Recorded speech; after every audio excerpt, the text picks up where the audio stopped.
When I first had the idea of covering this novel, I believe my memory was completely failing me because for some reason I thought I was going to be covering religious insanity. But the more I read, the more I realized I was wrong. William Blatty's The Exorcist, if I could condense it into one sentence, is a philosophical exploration of faith. And that fits perfectly with everything I've been covering on my channel so far. Like Rosemary's Baby, that was set in the mid to late 1960s, The Virgin Suicides, which is set in the 1970s, mid 1970s, and I have videos on both of those if you are interested in the full picture. But the core premise, I think, for all of these novels is the dramatic shift of the times. Everything was slowly changing. The belief in the nuclear family, the belief in traditional gender roles, the belief in institutionalized Christianity, and the belief in medicine and psychology, all of it was changing, and that actually makes what Blatty does so interesting in my opinion, where Eugenides, who wrote The Virgin Suicides, and Levin, who wrote Rosemary's Baby, reach toward the modern and ever-changing world. Blatty, on the other hand, I feel like he pulls us back to a question as old as faith itself. One, Dostoevsky's Ivan Karamazov posed to his brother Alyosha, if the innocent suffer, can we still believe in a God? And while reading The Exorcist, I couldn't help but feel that Blatty was arguing back. He was opposing Ivan entirely and asking, if there is no God, well, how do you explain love? Now, I have to be honest, reading this novel was a bit of a whiplash. Institutionalized religion and I have a very, very complicated relationship. A lot of the times, I end up asking the same question Ivan Karamazov asked his brother. But theological questions of the soul, of conflict, of what we owe each other and where that obligation comes from, those seem to consume me, and as it turns out, William Blatty too. Because it's not a coincidence that during the most tumultuous years of change in America, we get a novel like The Exorcist. Hey everyone, I'm Nikanak, and I make videos about everything I question and overthink, and today we are switching it up a bit, because today we are going through the novel together. Part summary, part analysis. If you've read it, this will probably feel more like a conversation, and if you've seen only the film, this will give you context. And by the end of this video, I will talk just a tiny bit about the film and why I didn't enjoy it as much as I enjoyed the book. So without further ado, let's get into it.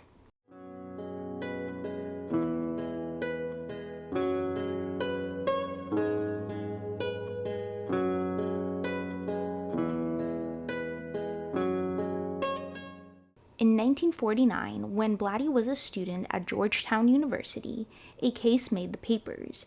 A 14-year-old boy, known publicly as Roland Doe, began exhibiting what his family described as paranormal activity. As it turns out, his family had introduced him to a Ouija board after the death of a beloved aunt, and somewhere between his grief and a sliding piece of plastic, things went sideways. The Catholic Church got involved, an exorcism was performed, and Blatty, a Jesuit-educated student at the university where some of this allegedly took place, never forgot it. However, in 1999, investigative journalist Mark Obsesnik found that much of what had been accepted as fact in the exorcism of Roland Doe was undocumented, it was unverified, and in several instances, directly contradicted by evidence. I will leave the article in the description down below. I highly recommend you read it, but what I really enjoyed was his conclusion. And it was a statement that was both, profound and somewhat obvious. He writes, each of the parties involved in this case approached it from its own frame of reference. To psychiatrists, Rob Doe suffered from mental illness. To priests, this was a case of demonic possession. To writers and film video producers, this was a great story to exploit for profit. Those involved saw what they were trained to see. Each purported to look at the facts, but just the opposite was true. In actuality, they manipulated the facts and emphasized information that fit their own agendas. And yet, Blatty did see something in that case that he never let go of. So in 1969, 20 years after Roland Doe, Blatty decided that he had wanted to write something other than comedy. But he wasn't writing a horror novel, or at least that wasn't the point, because in 1974, responding to critics in American Magazine, Blatty was explicit about what he actually was trying to do. He wrote that he would set out to write a novel that would, in his words, make a positive statement about God, the human condition, and the relationship between the two. So, not a ghost story, but rather a theological argument. And at the center of that argument was a question he believed nobody was asking, which he called the mystery of goodness. If the universe is just clockwork and humans are just molecules, how do you explain a man willingly giving up his life for a complete stranger? And that's what he was trying to write, and in my opinion, that is exactly what he wrote. But just like in the novel, everyone, the doctors, the psychiatrists, the priests, they believe in suggestion. And the same, I think, happened to Blatty when he was writing this novel. According to an interview with Ray Connolly in 1972, a priest friend warned Blatty before he even started that merely investigating the occult might open him up psychologically or in reality to possession. But Blatty was undeterred and he continued writing. And strange things happened to him while he was in the process of writing this novel. A 10-day fixation on a Ouija board he couldn't explain. A telephone receiver that leapt off the hook, with engineers later confirming that it was electrically impossible. And William, having experienced all of this, was shaken by it. I mean, who wouldn't be? But when asked in the same interview with Ray Connolly whether he believed in possession, Blatty said there was almost nothing in the world he knew to be fact, only that 2 or 3% of reported cases couldn't be explained by fraud or mental illness, and that he had made, in his own words, a prudent judgment. But whatever paranormal experiences he had, which is very interesting that he had had them in the first place, they were never the point. The point was Father Damien Karras. Now, whether you've read the novel or watched the film, both were set in the 1970s in America, once again, during a very big cultural shift. Simultaneously, it was also a spiritual shift that Blatty was writing into. It started earlier in the mid-1960s, as faith in institutional Christianity began to fracture, and people started reaching towards astrology, tarot cards, Ouija boards, Eastern mysticism, and on the darker end, the occult. And I believe that Levin, who wrote Rosemary's Baby, understood this perfectly. He didn't place the devil in a Gothic castle or an old abandoned church, right? But rather in a Manhattan high-rise disguised as a neighborhood coven of perfectly pleasant and perfectly ordinary people. And the church, which is supposed to be the bulwark for this type of evil, is nowhere to be seen in Rosemary's Baby. There is a moment in the novel where Rosemary watches the Pope's visit to New York on television, and already, although she doesn't quite know this for sure yet, betrayed by everyone around her. The church is on screen, the Pope is in New York, it's ceremonial, everybody is celebrating, and they are completely blind of what is happening in that apartment. And I think that it was Levin's point to show that the church had become a spectacle. Then the 1970s rolled around, which brought in a whole new institution that came in to fill the gap. It is a decade that sometimes historians refer to as the Me Decade, which was obsessed with self-actualization, self-help, and the inner self. And although this shift, in my opinion, isn't inherently bad, but therapy, which was once stigmatized and associated with asylums and madness, became the mainstream solution for any behavioral deviance or emotional distress. Now, before we start screaming at our screens here, I am a believer of more of the scientific and the medical approach to anyone's problems, but sometimes there are things that science can't explain, and sometimes it really is just a matter of the soul. And I think Eugenides in The Virgin Suicides captures this perfectly. When Cecilia, the youngest sister, attempts suicide, the response around her, the response of the suburban world even, is immediately clinical. She is sent to a therapist who asks her why she would want to die when she has everything to live for. And this session is almost comically inadequate because I think Cecilia was going through this spiritual and existential crisis that was just reduced to a case file. Obviously, Doctor. You've never been a 13-year-old girl. And then there is Blatty, who makes one of his main characters, Chris MacNeil, do everything a rational and modern parent is supposed to do. She takes her daughter immediately to the doctors. They run every test available: angiograms, EEGs, psychiatric evaluations. And Reagan, her daughter, is first diagnosed with hyperkinetic syndrome, then epilepsy, and it's just one label after another. And I felt when reading the novel that Blatty was making an argument that the institution that replaced the church, the one that promised to explain the human through science and reason, has no idea of what is happening, and only the church does. And whether you believe in that or not, I think it's a great place for us to start.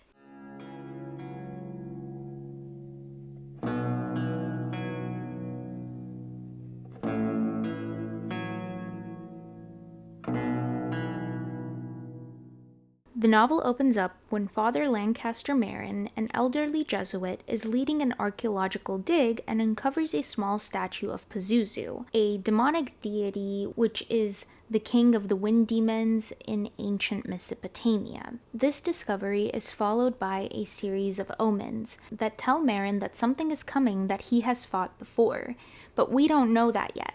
Blatty doesn't tell us where or what happened, only that Marin recognizes the feeling of dread returning to him like an old familiar ache. Simultaneously, life in Georgetown is taking a dark and unexpected turn for the MacNeil household. Chris MacNeil is a famous actress in town filming a movie and renting a house for herself and her 12-year-old daughter Reagan. And Reagan, by every account, is an ordinary kid. Sweet, a little bit quiet, and really close to her mother. But then she finds a Ouija board in the basement and all hell breaks loose. And this is a detail I have to mention because I enjoyed it so much, and I guess this is my response to those critics some 50 years later. We never learn how Reagan found the board or how it happened to be in that house. It just appears. And I think if the people who criticized this novel paid attention to this detail, they would understand, I think, that Blatty did this intentionally,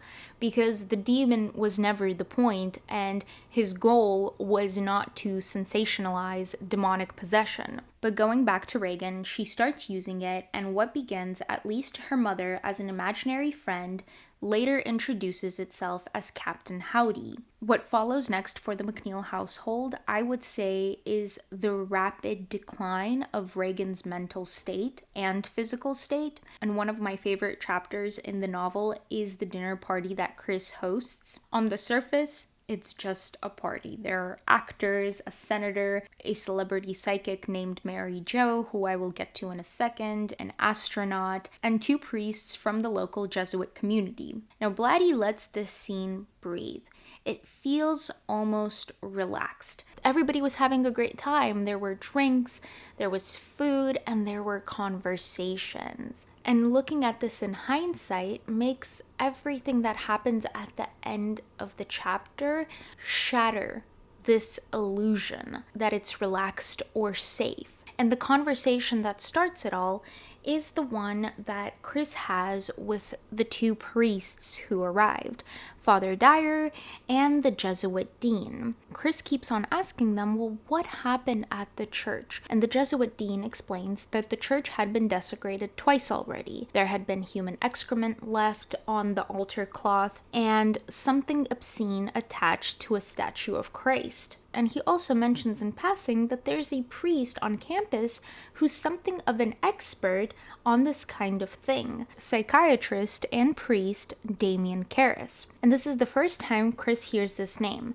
but she doesn't know yet how much this name is going to matter. After this conversation, the party shifts into something stranger when Reagan appears unannounced in the living room, and this whole time Chris thought, and the staff thought, that Reagan was asleep. Now she's standing in front of all these guests in her nightgown, and before anyone can react, she urinates on the floor in front of them. Staring fixedly at the astronaut, she tells him that he's going to die up there. The room immediately goes silent. Chris rushes her upstairs, bathes her, changes her clothes, and puts her back to bed. She then rushes back downstairs, mortified and apologizing to everyone, and she insists that Reagan must be sleepwalking, that she doesn't know what she was saying. And it's such a small moment, but it's doing so much work, because up until this moment, everything that was happening to Reagan or to the house has been happening behind closed doors. But here, for the first time, it becomes public, and most of the guests chalk it up to Reagan having some sort of condition, even the Jesuits, but not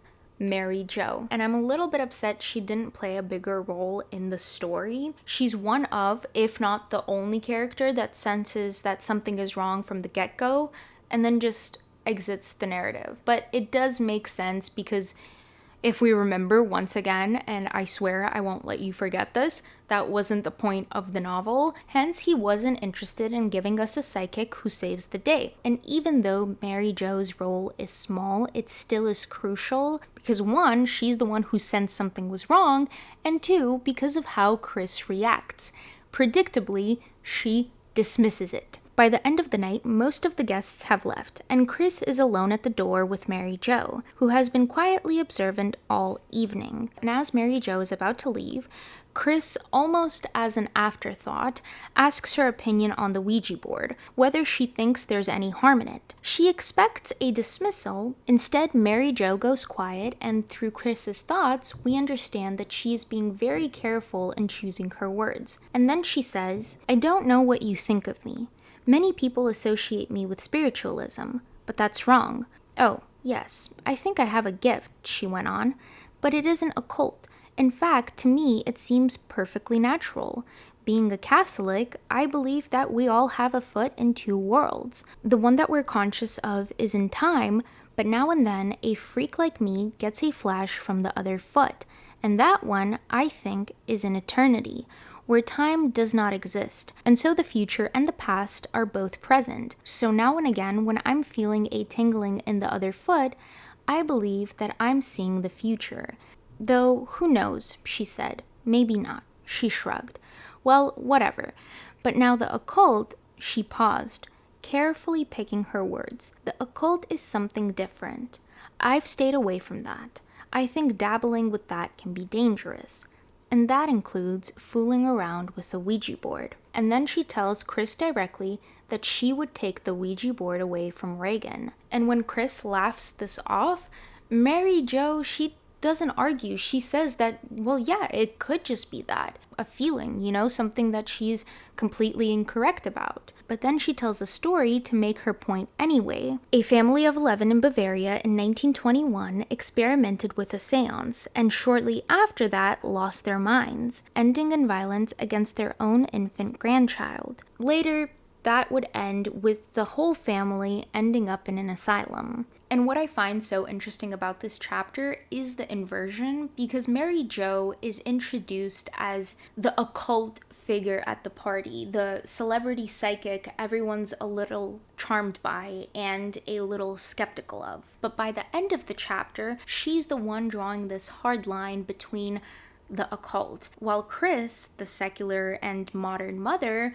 is still reaching for rational explanations, even as the evidence starts piling up against her. But I do understand where Chris is coming from, and I do understand the reaction that she is having, because how does one accept that their child, or even loved one, is possessed by an ancient demon?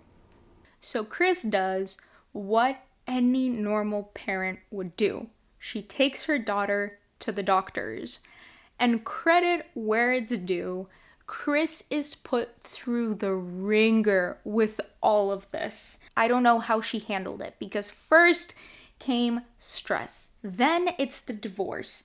Chris and Howard, Reagan's father and Chris's ex-husband, had recently split, and the doctors suggested that Reagan's outbursts are a reaction to his absence. When that stops working as the explanation, the doctors move on to medical procedures, starting with basic blood work and x-rays, then a cerebral angiography, and then a spinal tap. But Reagan keeps getting worse. She stops eating, she stops sleeping, she becomes violent and unrecognizable. At one point, she contorts herself and crawls after Sharon, her tutor, on all fours, hissing like a snake. Here's the imagery.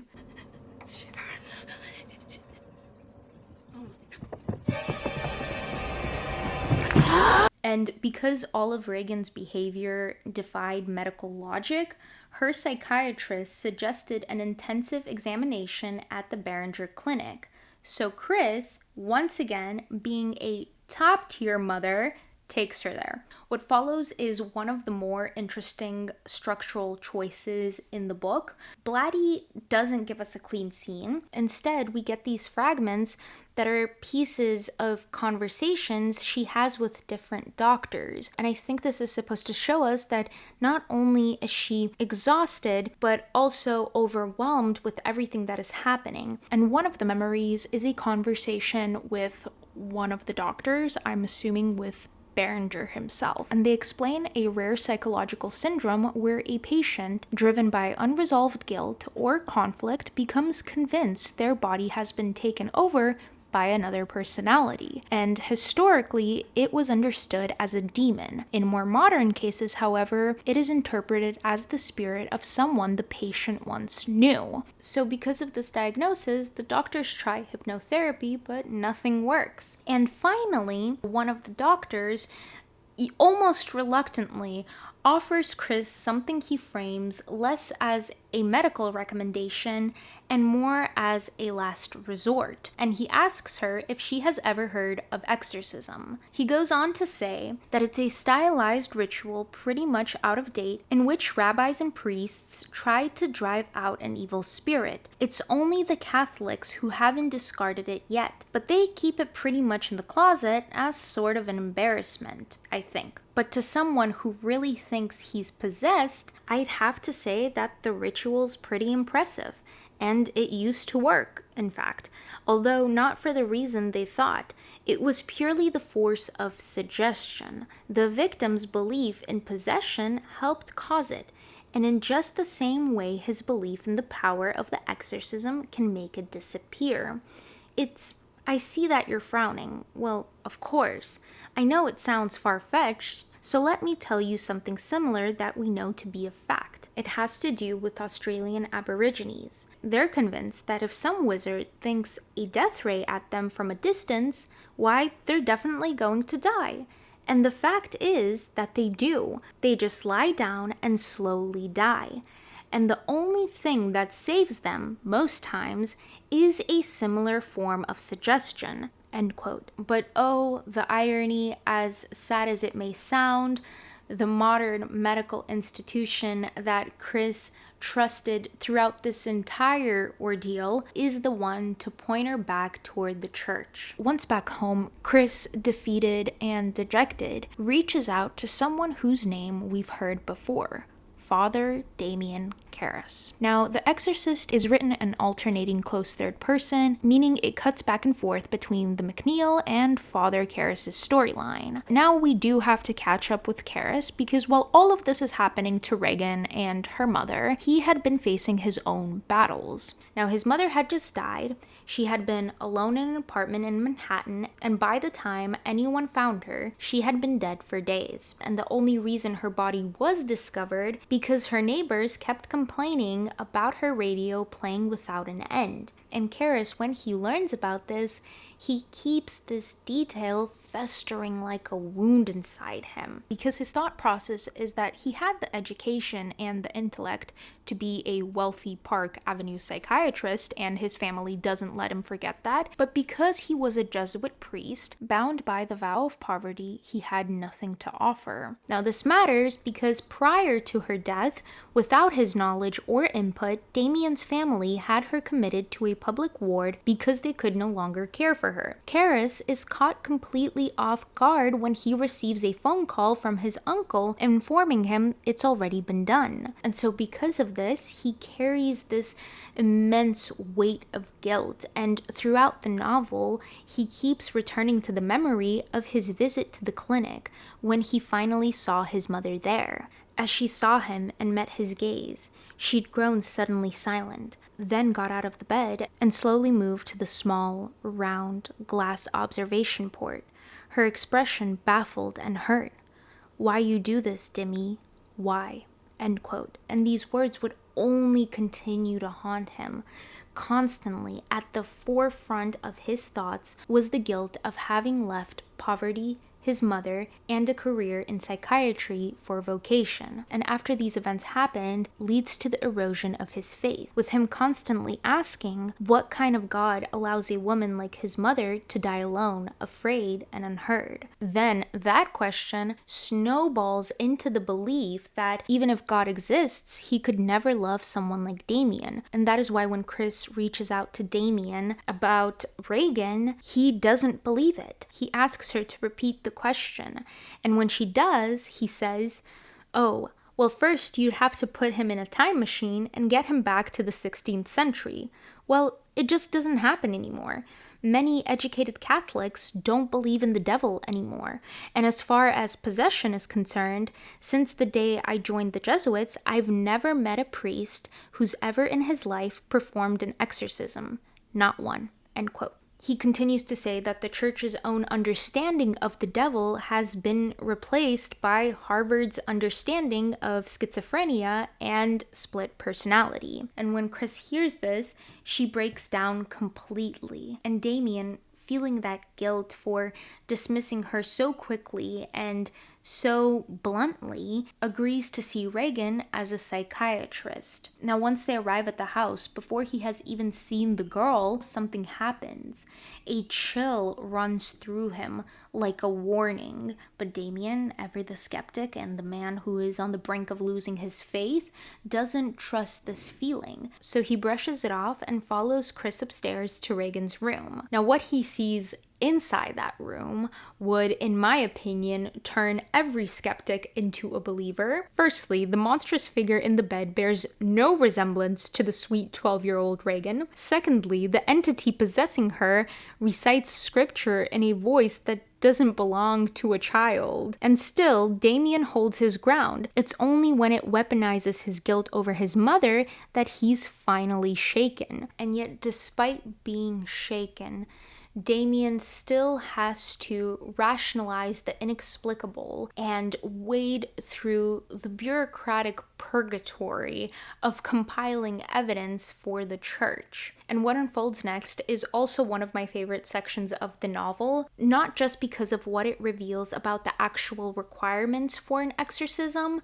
but because of the way William Blatty puts us inside Damien's head. And in this section, you might get this echo of what Mary Jo had said earlier to Chris. One foot planted firmly in the realm of the supernatural, the other constantly yanking him back. And once he begins investigating, he learns that the church doesn't grant exorcisms easily. There are specific signs that have to be met. So Karis sets out methodically, almost desperately, to disprove all of this, even though he has agreed to help Chris with the exorcism. And through this whole process of gathering evidence, he just keeps on finding rational explanations, but then dismisses them almost as fast as he produces them. So it's this vicious cycle. And even myself, knowing exactly how this story ends, there were moments reading this section where I found myself questioning it too. However, the detail that always stopped me was the description of Regan's body. And in the end of Damien's investigation, what what finally convinces him isn't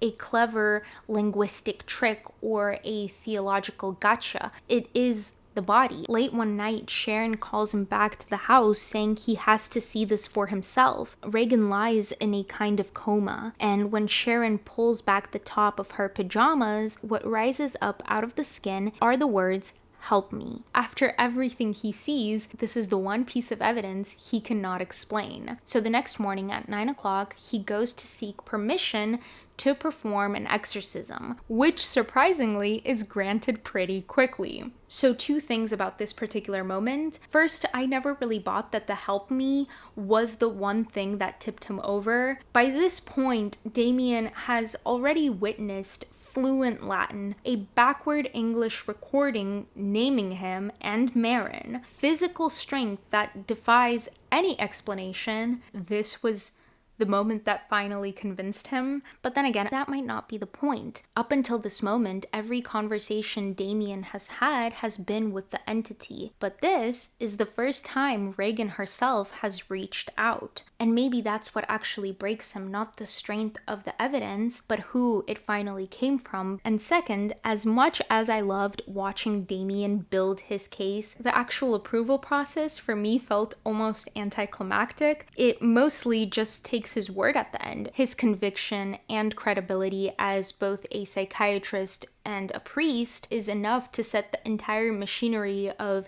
an exorcism into motion, which makes me wonder how rigorous this process actually is, institutionally speaking, or whether the church, like Damien himself, was just waiting for permission to believe. Let me know in the comments down below if you've tried to get an exorcism and how that process was for you. But moving on from that, the exorcism is granted, and if you remember Marin, well, he returns not as an archaeologist, but as the exorcist. Both Karen and Marin proceed with the exorcism. It is long and largely a battle Marin fights with a kind of exhausted yet weathered calm, prayer after prayer, while the demon mocks him, vomits on him, throws the bed into the air. But the moment that matters most for everything we've been building toward is the conversation between the 2 priests. Father Karras asks him, what's the actual point of possession? What is it even for?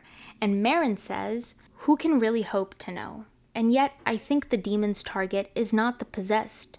It is us, the observers, every person in this house. And I think the point is to make us despair, to reject our own humanity, Damien, to see ourselves as ultimately bestial, vile, and putrescent, without dignity, ugly, unworthy, and there lies the heart of it, perhaps, in unworthiness.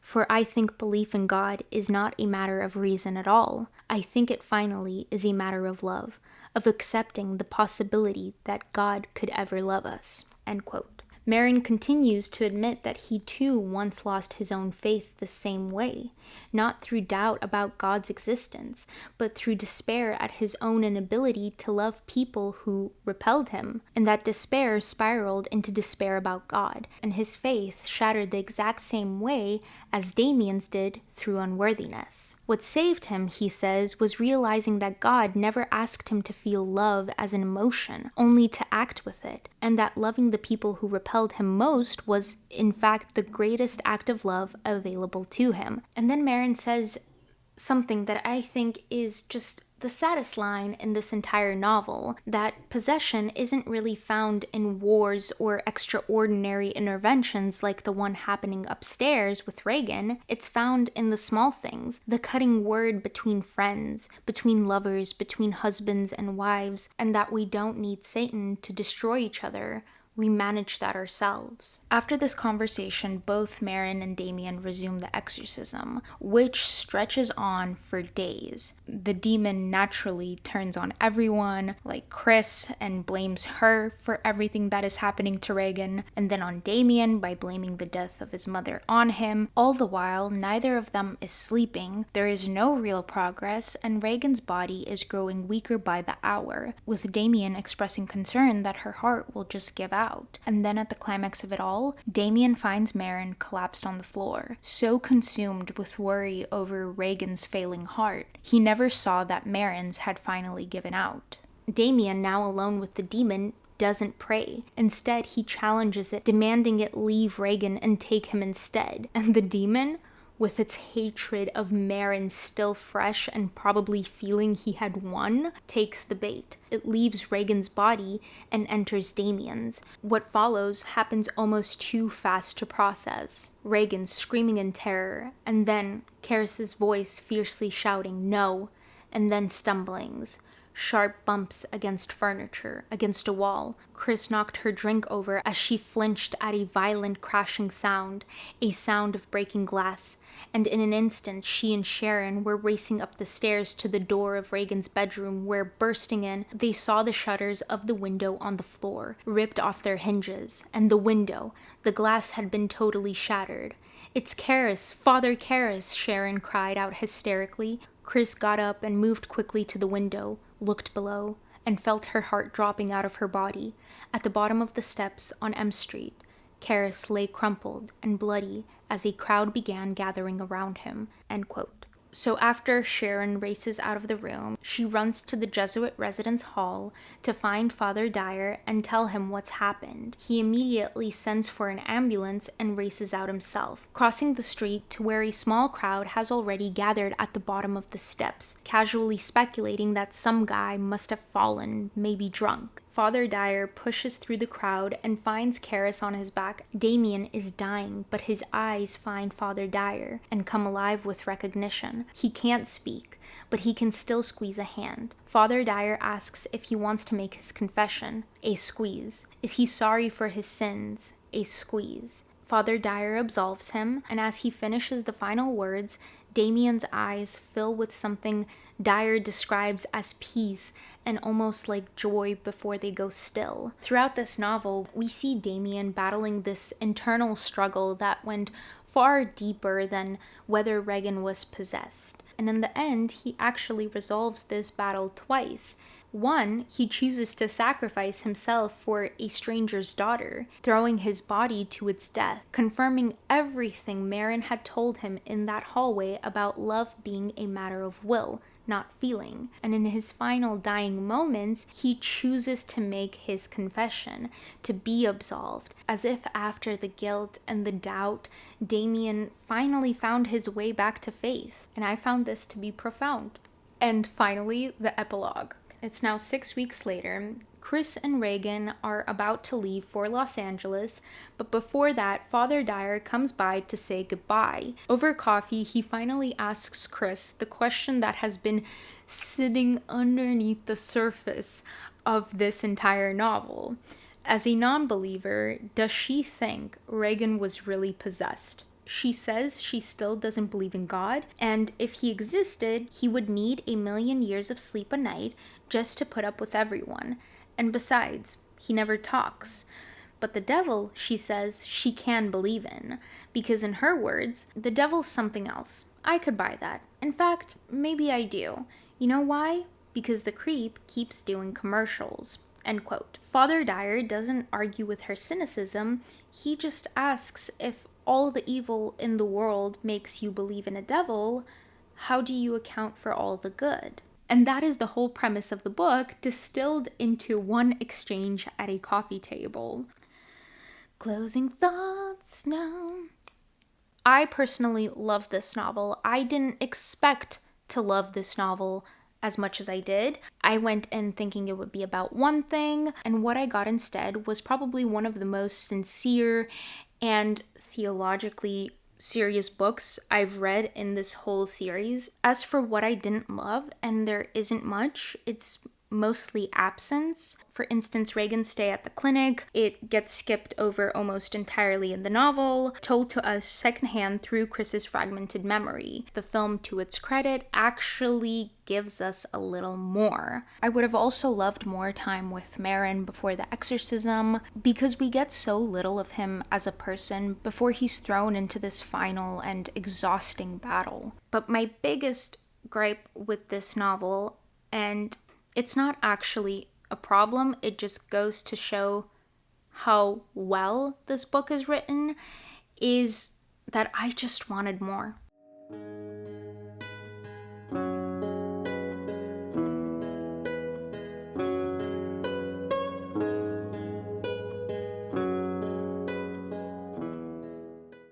As I mentioned in the beginning, that I didn't enjoy the film as much as I enjoyed the novel, and before anybody gets their tutus in a twist, I understand the significance of the film. I understand that it is a cult classic. I understand that it is beloved by many people. I get that. And given the fact that Blatty himself wrote the screenplay, it will be the best adaptation we will ever receive. But for some reason, I just didn't enjoy this film as much as I enjoyed the novel. If I had to pinpoint my frustrations, this would probably be it. So much of what I loved about the novel lived in the characters' heads. The monologues, the rationalizations, the observations, only us readers got access to. And obviously the film can't spell that out for us without resorting to clunky voiceovers. Also, not that big of a deal given that she's a minor character in the novel, but Mary Jo wasn't part of the film. Willie and Carl's storyline is just completely cut out. But then again, I understand if they were to add all of this, the film would be like 3 hours, 3.5 hours. So it makes sense, but personally, I wouldn't mind it. Maybe my frustrations are rational, maybe they aren't, but what about you? Did you enjoy the novel and the film equally, or do you have a preference? Also, maybe you had a different read of the story than I did. I want to hear it all, so be sure to let me know your thoughts in the comments down below. And last but not least, remember to always keep questioning. Even me, definitely him. Till next time, bye.